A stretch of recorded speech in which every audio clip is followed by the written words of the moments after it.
Bien, muy buenas. Vamos a empezar con el capítulo 3, la segunda parte del capítulo 3 del libro Análisis Contingencial, un análisis psicológico interconductual para el campo aplicado de la doctora María de Lourdes Rodríguez Campuzano, 2002. Vamos a ver, hace ya algún tiempo vimos la primera parte y en esta segunda vamos a ver que se llama, bueno, el título es El cambio conceptual en el análisis del comportamiento humano.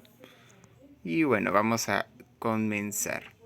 Lo primero que vamos a ver es, antes ya de ir de lleno con el capítulo, es un repaso de los 5 niveles de desligamiento funcional, que son el contextual, el suplementario, el selector, el sustitutivo referencial y el sustitutivo no referencial. Para esto vamos a ir observando cada una de los diferentes comportamientos, de las diferentes conductas que hay en cada uno de estos elementos y vamos a tratar de definir en qué nivel de desligamiento se encuentra. La primera conducta que observamos se dice nombra imágenes de animales. Esta, pues, la pregunta sería ¿en qué nivel de desligamiento se daría? Pues algunos podrían pensar que tal vez en contextual, en selector, suplementario o en algún nivel sustitutivo. Vamos a ver cuál es la respuesta, pues la respuesta aquí sería contextual, ya que realmente lo único que está haciendo es nombrar imágenes de animales, o sea, los nomina. Observa el animal, la imagen, y menciona el nombre. O sea, es como que básicamente escuchó el nombre en algún lado y simplemente menciona lo que ha escuchado, cómo ha escuchado referir a ese animal que está viendo en la imagen. Luego dice, compra galletas en la tienda. ¿En qué nivel de desligamiento podría ser? Contextual, suplementario, selector, ¿cuál podría ser? Pues sería suplementario, porque en este caso, pues al comprar las galletas, pues es necesario una interacción con el vendedor en la que se pueda modificar la conducta del vendedor para que de esta forma él te pueda dar las galletas. Luego dice, inventa la teoría del desligamiento funcional. ¿En qué nivel estaría? Pues ya se imaginarán algunos, ¿no? En el sustitutivo no referencial, ya que es una práctica teórica el inventar una teoría. Aquí destacaría de que una cosa es inventarla y otra cosa es simplemente explicar una teoría ya inventada. O sea, si simplemente le está explicando, pues no sería sustitutivo no referencial, pero al verlo inventado, pues sí lo sería. ¿Y quién inventó esta teoría? Pues sería el Emilio Ribes. Con Francisco López. Lo dice, selecciona a los compañeros más indicados para representar a su equipo en las dinámicas de los juegos florales. Pues sería un comportamiento de tipo selector, que en parte ya nos estaba soplando el primer verbo, ¿no? Que dice selecciona. Claro que aquí habría que mencionar de que selecciona, pues, o sea, el hecho de ver la palabra selecciona no necesariamente quiere decir que sea selector. O sea, podría no haber visto esta palabra e igualmente haber sido selectora. Porque más que el término como tal, depende de las características de la interacción. Aquí vemos de que cuando selecciona al compañero más indicado para representar a su equipo en la dinámica de los juegos florales. O sea, hay un criterio de comparación que es cuál es el más indicado para esta dinámica en cada juego floral y tiene que comparar el desempeño de sus diferentes compañeros para determinar cuál es el más indicado según el criterio de comparación determinado. Es decir, es por eso que es selector. No es selector simplemente porque lleva la palabra selección o hayan alternativas. Porque incluso el hecho de que hayan alternativas podría también ser contextual o suplementario. Luego dice, transcribe lo que el profesor dicta durante la clase. ¿Qué nivel de desligamiento sería? Pues no es muy complicado, sería contextual. Porque básicamente lo único que hace es transcribir. O sea, realmente no está modificando nada, simplemente está siguiendo las instrucciones. Claro, uno podría pensar tal vez que es suplementario, dado que al escribir, pues uno es una respuesta autónoma y es una respuesta en la que se modifica el entorno, o sea, estás rayando sobre un cuaderno, lo cual modifica el entorno. pero dado que simplemente está siguiendo las instrucciones de alguien, pues se quedaría en contextual. Luego dice, inventa un poema romántico para su pareja inspirado en una canción que escuchó en televisión. Pues aquí pues ¿en qué nivel sería? Pues sería sustitutivo referencial, ya que al inventar un poema, pues requiere de cierta habilidad, pero como lo hace inspirado en una canción que escuchó en televisión, o sea, es como que tiene que traer a la situación actual elementos de una situación distinta mediante su lenguaje y crear algo que sea congruente con esto que no estaba en la situación actual.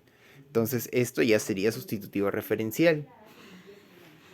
Luego dice, planifica cómo implementar medidas para hacer crecer su negocio. ¿Qué nivel de desligamiento podría ser? Pues sería sustitutivo referencial también.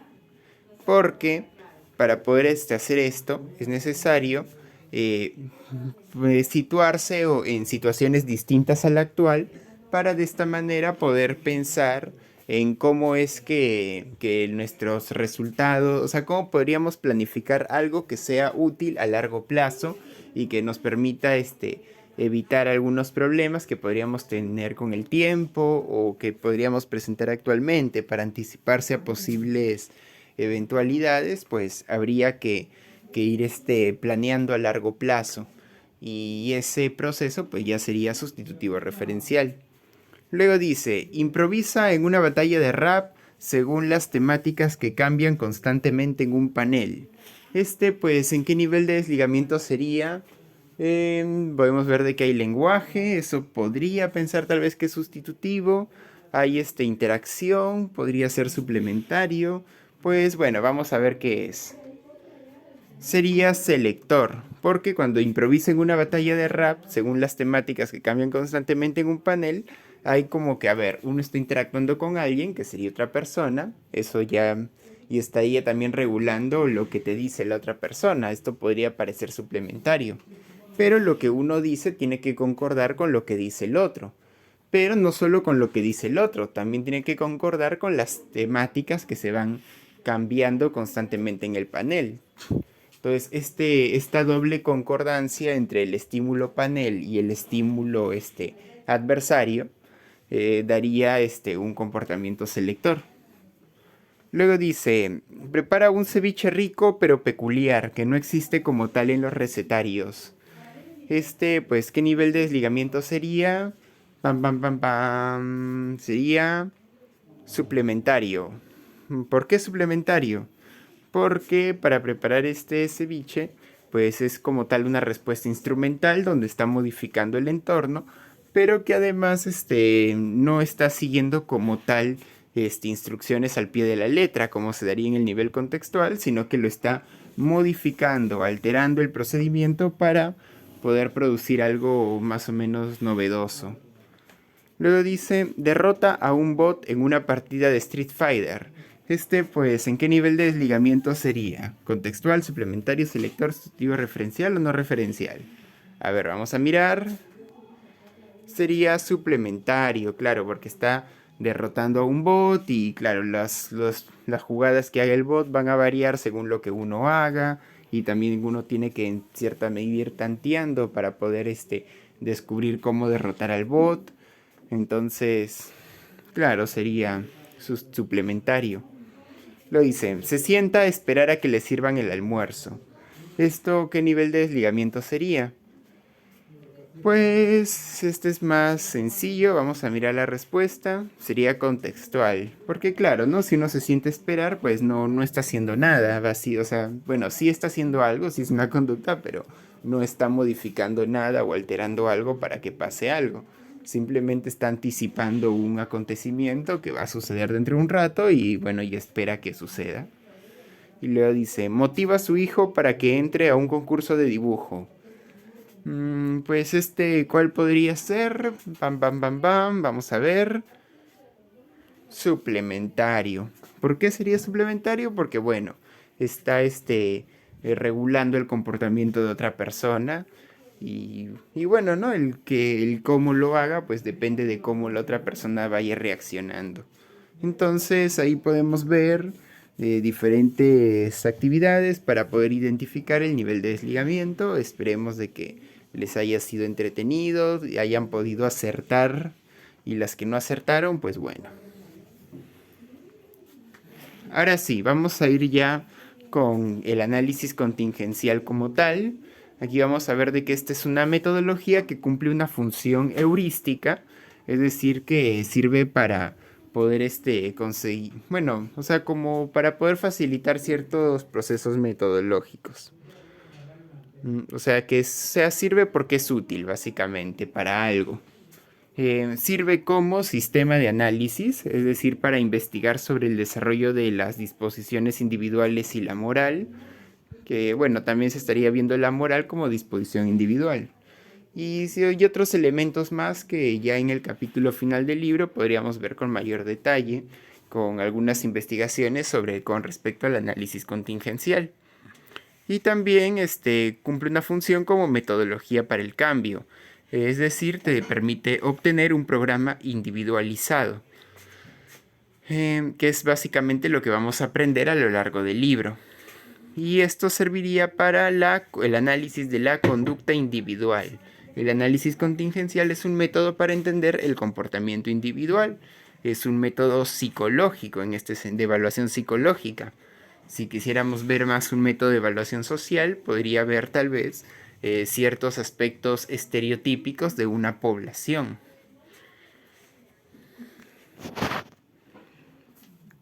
Ahora vamos a ver lo que sería la ruptura con el modelo médico.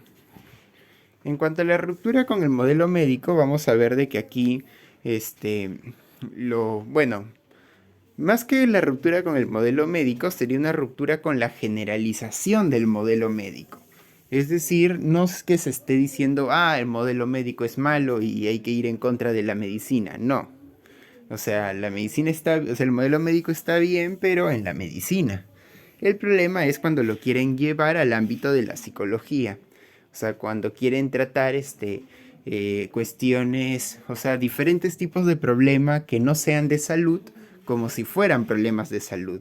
O sea, problemas de repente económicos como si fueran de salud, problemas de pareja como si fueran problemas de salud, problemas académicos como si fueran problemas de salud. O sea, a ese tipo de cosas es la que aludimos. Con que no todo es un problema de salud y no todo se puede tratar como si lo fuera. Entonces, vamos a ver, el primer punto es la valoración del comportamiento. Aquí podemos ver de que no hay conducta normal ni anormal como tal.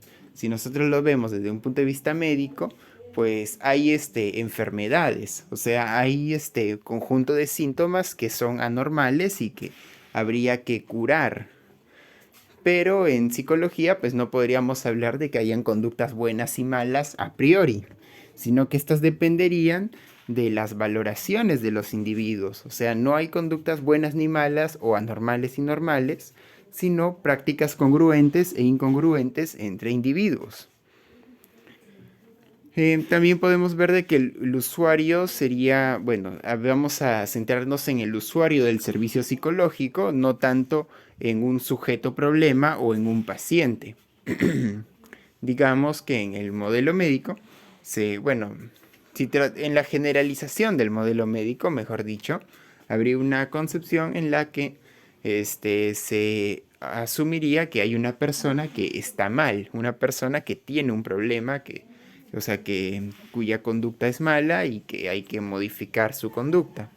Y esta persona pues también a veces se la consideraría un paciente en términos de que sería una persona pasiva, digamos, en cuanto a su rol, cuando va al consultorio, que simplemente va a que le hagan una receta o algún procedimiento y se espera que se cure con eso. En cambio aquí vamos a irnos de ese lado y vamos a hablar de más que de sujeto o conducta problema, de la situación problema. O sea, una situación que está siendo valorada como problemática y la conducta sería simplemente un elemento más que interactúa dentro de esta situación problemática. Asimismo vamos a ver de que, bueno, no es un paciente que va a recibir un tratamiento, sino que es alguien que va a llevar a cabo un proceso de cambio. O sea, es alguien que va a realizar. Y eso es el mismo usuario quien va a usar los conocimientos del psicólogo para poder modificar su situación y solucionar su problema. Claro, la situación problema. Por eso también el otro elemento sumamente importante es la desprofesionalización de la psicología, donde se espera que el psicólogo pueda compartir conocimientos de psicología y capacitar a otros profesionales y usuarios. De esa manera sean los otros profesionales y usuarios los que puedan solucionar los problemas por ellos mismos y nosotros más bien irlos independizando. O sea, que cada vez se encarguen por su cuenta y nosotros cada vez menos. Ya que nosotros, nuestro conocimiento, lo que estaríamos haciendo es compartirlo para que ellos lo puedan manejar. El primero de estos 3 puntos va a ser la valoración del comportamiento. Vamos a profundizar un poquito más acá y vamos a ver de que no existen problemas a priori que identificar. Es decir, no podríamos decir ir a algún sitio y decir mira, esta persona presenta este comportamiento, entonces presenta un problema emocional o un problema de autoestima o un problema de lo que sea. No existen problemas psicológicos, esto ya lo mencionábamos creo que en la primera parte del capítulo o tal vez en un capítulo anterior, de que realmente lo que existen son problemas. Hay problemas con una dimensión psicológica, pero no es que sean como tal problemas psicológicos. Se considera que cada caso es único. En ese sentido, si se plantea que hay personas con algún trastorno como depresión, como tal la depresión no sería un problema, simplemente serían formas de comportarse, pero no es un problema, más bien los problemas serían las situaciones dificultosas que esta persona afronta y realmente habría que evaluar enfocándose en qué situaciones son las que se le dificulta a esta persona. No tanto de que sea su conducta como tal la que esté mal. Entonces, aquí no se puede plantear un problema por instituciones, mini teorías, instrumentos psicométricos o analogías de la salud-enfermedad como sería con el DCM o con el CIE y decir, mira, presenta estos síntomas, supuestos síntomas, entonces, tiene un problema. No, así no es. Sino que se tendría que ver si es que hay una correspondencia entre morfologías e interpretaciones que interactúan en el problema por parte del usuario y sus otros significativos. O sea, la forma en la que se comportan las personas, lo que ellos hacen, o sea, un individuo lo que hace y lo que hacen las otras personas importantes para esta persona, pues habría que estas se van a relacionar y ver cómo es que ellos mismos interpretan sus acciones. Y en base a eso se definiría si es que, o sea, dónde hay ciertas incongruencias, faltas de correspondencia entre valoraciones, acciones y acciones. Y a partir de ahí podríamos decir, ahí está lo que hay que solucionar. O sea, que haya esta correspondencia. Pero como tal no es que haya uno que esté bien y el otro que esté mal. Simplemente es tratar de hacer que se correspondan. De repente para otra persona que valore el comportamiento distinto, pues ahí sí habría correspondencia. O de repente hay situaciones en las que hay correspondencia y situaciones en las que no. Entonces no es tanto así como centrarnos en decir vamos a desarrollar técnicas para la depresión o técnicas para la ansiedad. Y ahí como tal no son estos problemas. Bueno, aunque con respecto a esto de técnicas, bueno, eso de las técnicas ya lo vamos a ver más adelante. Ahorita enfocarse en eso, ¿no? De que no hay conductas problema ni problemas psicológicos. O sea, eso no existe. Eso es una ficción que no se debe de promover estos supuestos entes que no existen en la realidad. El siguiente punto, el ver al usuario del servicio psicológico. Aquí ya estamos entrando un poquito ya a lo que es la metodología del análisis contingencial, ya que se nos plantean 5 preguntas muy interesantes que nos permitirían descubrir quién es el usuario del servicio psicológico. Y es que aquí nos plantean, ¿quién refiere una situación problema? O sea, ¿quién es la persona que va a buscar ayuda o que envía a que busquen ayuda? Esto es importante porque si una persona va, por ejemplo, a una consulta, a un consultorio de atención psicológica, porque bueno, por su propia cuenta, esto ya nos podría sugerir de que probablemente esta persona podría ser el usuario, o sea, la persona interesada en llevar a cabo un proceso de cambio.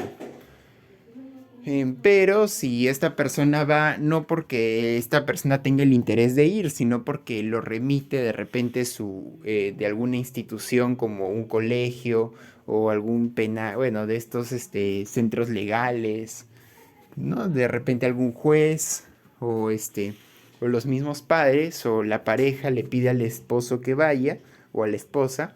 Entonces ahí ya esto nos sugeriría de que tal vez esta persona no podría ser el usuario, ya que realmente esta persona podría, pues al no haber ido por su propia cuenta, sino porque lo mandaron, o va otra persona a pedir atención para otra persona, pues esto ya nos sugeriría de que tal vez esta persona no podría ser el usuario, o sea, no podría ser la persona que lleve a cabo el proceso de cambio.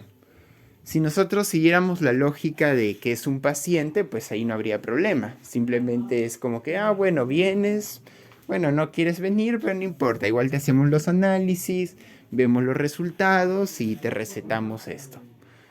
Y ya tú ves si tomas o no. O sea, y claro, si lo vemos de una perspectiva médica, pues podría ser así. Pero como aquí nosotros lo vamos a ver de que es la persona la que tiene que llevar a cabo el proceso de cambio, quien se va a comprometer en poder aplicar las herramientas que el psicólogo maneja, entonces es necesario definir primero esto. O sea, entonces vamos por quién refiere una situación problema, quién se ve afectado por dicha situación, porque claro, si una situación pues a ti como que no te perjudica en nada, sino que más bien te parece agradable o te llega, o sea, no te importa, pues difícilmente vas a ser el usuario. O sea, el usuario más que nada sería alguien que se ve afectado o que esté preocupado porque alguien esté siendo afectado. ¿Quién valora la situación como problemática? Bueno, este es uno de los temas más importantes porque realmente si para el usuario, bueno, si para una persona no hay ningún problema, por ejemplo, un chico que comete bullying y para este chico pues realmente no hay ningún problema con esto del bullying, o sea, como que está normal, tranquilo, pues esta persona no tendría un problema, ya que para él, pues está como que normal, o sea, no hay problema para él con esto del bullying, o sea, es como que, en cambio, de repente un profesor o los compañeros de este alumno, pues sí podrían, digamos, valorar esta conducta de bullying, ¿no? De golpear, insultar como problemática, y entonces podrían ser los otros los que podrían trabajar como usuarios. Pero el chico como tal, pues el que agrede, pues no podría hacerlo. También vemos, ¿quién está dispuesto a asistir al servicio? Esto es una cuestión súper obvia, ¿no? Y es que, claro, o sea, si alguien no asiste a consulta, pues obviamente no es el usuario. O sea, para ser el usuario lo mínimo que tendrías que hacer es asistir. O sea, si no asistes, pues no hay nada que hacer contigo. Y el último punto es quién está motivado a cambiar. O sea, quién es la persona que se compromete a llevar a cabo ya las herramientas. Claro que este punto podría ser tal vez más claro luego del análisis de soluciones al final del análisis. Pero igual habría que ver, ¿no? O sea, si es que la persona se ve como que tal vez desde el comienzo se podría tratar de ver algún indicio de que la persona está interesada en ser uno quien solucione el problema y no esperar a que los otros mágicamente lo solucionen. En este sentido, irle mencionando, ¿no? De que probablemente tú podrías tal vez aplicar algunas técnicas de modificación de conducta para tal vez modificar la conducta de los otros o tu propia conducta, o de repente, o tal vez tú tendrías tal vez que cambiar la situación para que esto se pueda solucionar. O sea, como que irle mencionando posibles acciones que uno como usuario probablemente tenga que realizar. O sea, no necesariamente los va a realizar, eso ya se vería al final del análisis, pero de repente irle mencionando como para ver si, o sea, si es que realmente está así comprometido, o sea, si es que realmente le importa lo suficiente como para comprometerse con ser el encargado de llevar a cabo el proceso de cambio, o si es que realmente no, o sea, es como que, bueno, o sea, si es que más bien tiene una actitud así más como que, bueno, sí me importa, pero no tanto. O sea, ahí habría que ver esto, ¿no? Entonces, bueno, esto sería con relación a quién es el usuario del servicio psicológico. Y el siguiente punto, que es sumamente importante, es la desprofesionalización de la psicología. Esto es también importantísimo porque nos proviene del modelo médico, bueno, de su generalización, de la generalización del modelo médico. Nos permite obtener mayor efectividad, ya que si nosotros capacitamos a los usuarios y a otros profesionales en psicología, esto nos va a permitir que ellos puedan beneficiar a mayor personas, ¿no? Como menciona, permite beneficiar a más personas. Y claro, también si nosotros intentamos modificar la conducta de los otros, pues pues difícilmente vamos a lograr resultados generalizables. O sea, las personas cambiarían su conducta en presencia de nosotros, pero nosotros no vamos a estar alrededor de los demás, sino que las personas tienen que estar, bueno, más independientes, más libres, y de esa forma poder, poder modificar su conducta sin que nosotros estemos detrás. Entonces, por eso es de que la desprofesionalización sería una forma de poder obtener resultados más efectivos. Esto pues lo que básicamente consiste, ceder el control de las contingencias al usuario, o sea, para que sea el usuario quien modifique las relaciones psicológicas ya sea en él o en los otros.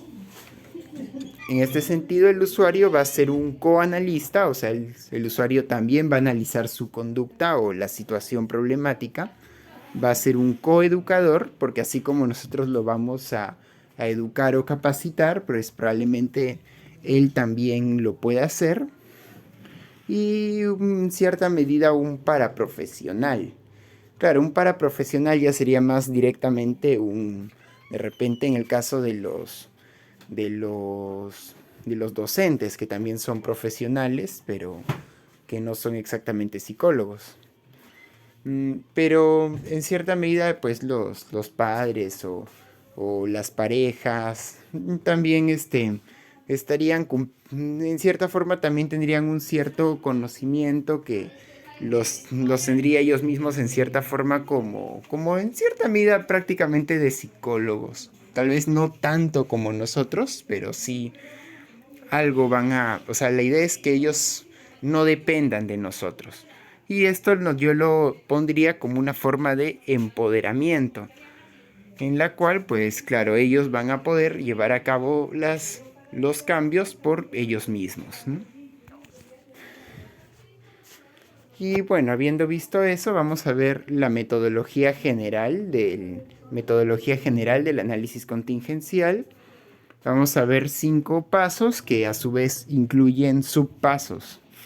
La primera sería la definición del usuario, que se plantea quién llevará a cabo el proceso de cambio. La definición del problema, que ya sería propiamente el análisis contingencial. Aquí vamos a ver la identificación de la dimensión psicológica, la evaluación microcontingencial, la evaluación macrocontingencial, la génesis del comportamiento, y a partir de esto se haría el análisis de soluciones. O sea, el usuario va a decidir qué cambios generar para solucionar su problema, y planteamiento de objetivos. Se consensúan los objetivos a alcanzar para lograr esos cambios. Y ya finalmente sería el diseño del programa, lógicamente también con lo que ya posteriormente su implementación y la evaluación de resultados.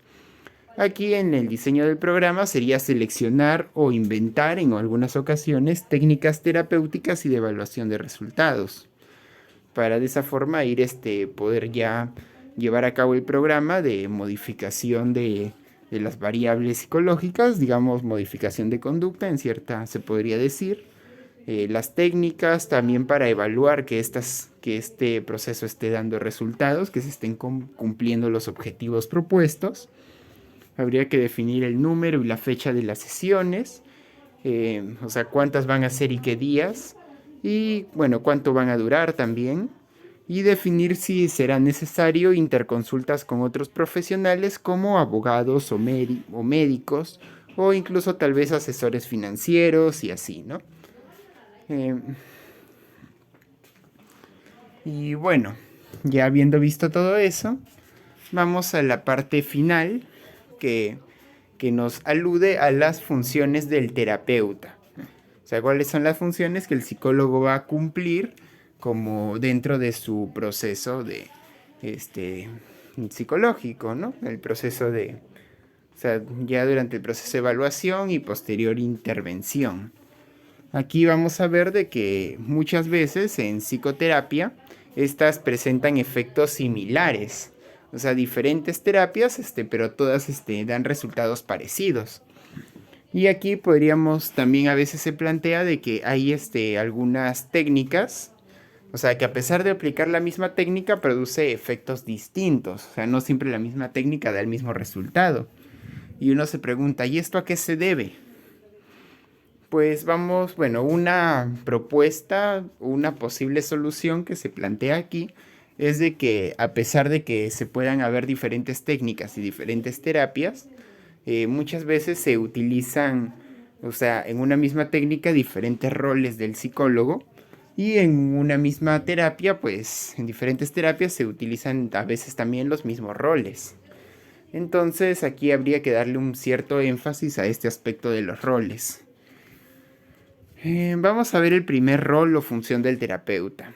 La primera sería informar, la cual implica referir acerca de las circunstancias, factores y efectos que se relacionan con que una interacción tenga o no lugar. Principalmente se utilizan para técnicas que buscan modificar los efectos de una conducta y también en otras más. Es un poquito bueno, en general suele ser importante informar en una gran cantidad de técnicas. Pero aquí, bueno, habría que ver esto, ¿no? O sea, cuáles son los efectos que una conducta presenta, cómo podrían cambiar, cuáles son los factores que influyen en estas conductas y las circunstancias en las que éstas se dan. O sea, y es como que básicamente informar sobre estas variables que regulan ciertas morfologías. Entrenar ya implicaría ejercitar al usuario como preparación previa a un desempeño posterior en una situación real. Aquí podríamos ver que en algunas técnicas como la desensibilización sistemática, el entrenamiento asertivo, el ensayo conductual o el modelamiento, son técnicas que requieren que el usuario se prepare, se capacite para una situación futura que podría afrontar. Entonces, para esta capacitación, pues se haría uso del entrenamiento, o sea, para desarrollar las habilidades que en una situación posterior les serán útiles. Luego está el regular. Regular implica establecer los momentos y factores morfológicos de la conducta que deben implicarse en ciertas formas de comportamiento. Principalmente se utiliza muchas veces para precisar conductas, ya que en estos casos es necesario que el usuario, digamos, sepa, o sea, es necesario que el usuario, claro, ir regulando, ¿no? O sea, ya como que ya se instauró la conducta e ir regulando para que se dé con mayor precisión, como que irla moldeando, viendo tal vez con mayor detalle. El otro que es instruir, que implica referir el tipo de comportamiento específico que requiere una interacción particular. En cierta forma es como enseñar, ¿no? Como explicar cómo es que se lleva a cabo un procedimiento o cómo es que se tendría que comportar en una situación. Es un poquito difícil definir en qué momentos es necesario instruir. Yo diría que en la gran mayoría de técnicas implicaría una cierta instrucción. Pero claro, aquí entiendo que se refiere a instruir sobre la conducta que se va a llevar a cabo en la situación. Con respecto a auspiciar, también implica crear las condiciones necesarias para que una interacción se dé sin formar parte directamente de ella. También es un poquito difícil de decir exactamente en qué técnica se requiere auspiciar, ya que yo diría que esto de crear condiciones, pues realmente no lo tengo del todo claro a qué se refiere. Estos dos de instruir y auspiciar sí se me hicieron un poquito más ambiguos. Bueno, instruir es más claro, ¿no? Pero auspiciar sí se me hizo un poquito más ambiguo. El siguiente, que es participar, es formar parte de una interacción. Este es más claro. Se utiliza principalmente en la técnica llamada ensayo conductual, ya que en el ensayo conductual se requiere que el psicólogo participe de la interacción, o sea, el usuario va a practicar cómo se desempeñaría ante una situación problemática y el psicólogo tiene que actuar, tiene que dramatizar o interpretar a alguna persona que estaría en esta situación problema. Entonces el usuario aprendería, digamos, interactuando con el psicólogo. Y el último, que es instigar, que implica persuadir al usuario para comportarse de cierta manera en una situación real. Esto se utiliza en dos técnicas principalmente, que son la inundación y la práctica reforzada, que son técnicas que requieren ya la exposición directa o el enfrentamiento directo con una situación problema, ya real. Y entonces aquí la instigación estaría en que el psicólogo pueda motivar o incentivar al usuario a que vaya y lo haga, o sea, ya que ponga en práctica lo aprendido. O sea, es como que bien, ya lo aprendiste, ahora ve y hazlo. Y ese ve y hazlo sería instigar. Y bueno, esto sería todo. La próxima semana ya continuamos con el capítulo 4, que sería el análisis contingencial. Bien, gracias por haberme oído. Esto sería todo.